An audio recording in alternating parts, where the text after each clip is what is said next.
Talking more shit, they nauseous. Hold up. I'll be here forever. You know I'm on my bullshit.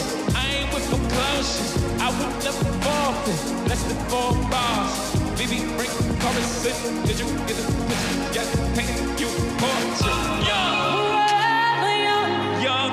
I wanna be forever young. Do you really want to live forever? Yes. Bonsoir Dominique. Bonsoir Mohamed. Ravi de vous retrouver. Nos téléspectateurs l'ont sans doute reconnu, un Jay-Z, rappeur producteur adulé par des millions de fans et il investit Internet. Oui, alors si vous êtes féru des réseaux sociaux, vous avez sans doute entendu parler du hashtag Tidal for All. C'est la vague bleu turquoise qui fait beaucoup parler d'elle en ce moment. Alors le lancement de la nouvelle version de cette plateforme de musique en ligne avait lieu hier soir à New York avec un parterre de vedettes américaines, Alicia Keys en maîtresse de cérémonie, Rihanna, Nicki Minaj, Madonna, et puis bien sûr Madame Jay-Z qu'on a vu tout à l'heure, la chanteuse Beyoncé qu'on voit ici. Alors Tidal, c'est quoi en fait? Tidal, c'est tout simplement une plateforme de musique en ligne comme Deezer ou Spotify, sauf que pour la première fois, ce sont les artistes eux-mêmes qui détiennent le site, donc tous les artistes qu'on vient de voir sont des actionnaires. Et puis l'autre différence, Mohamed, c'est quand même le prix.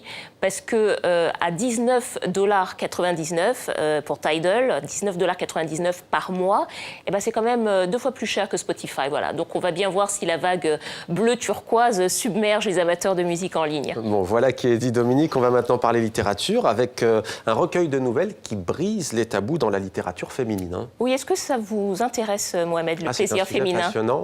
Le plaisir féminin. Alors, je vais vous faire découvrir le plaisir féminin, si vous n'êtes pas un expert. Pas moi personnellement, me regardez pas comme ça, mais 12 auteurs issus du monde noir, Afrique, Antilles. Ce recueil s'appelle Volcanique, une anthologie du plaisir et tous les sujets, même les plus tabous, y compris l'homosexualité féminine, y sont abordés. Et nous avons rencontré 2 des auteurs de ce recueil, Elisabeth Chungi et Axel Janjike. Reportage. Oui, elle était païenne, si cela voulait dire qu'elle était faite pour l'amour, qu'un cœur lui battait aussi dans la chatte, que son corps était un temple, une cathédrale où venaient vibrer les sons, les souffles, les trompettes de sa jouissance. Mais Dieu que c'était bon, cette fougue inouïe en elle qui ne demandait qu'à sortir, à jaillir. Il y avait peut-être à déconstruire le fait que nous, on ne puisse pas être sujet de notre sexualité. On est toujours l'objet de l'imaginaire des autres.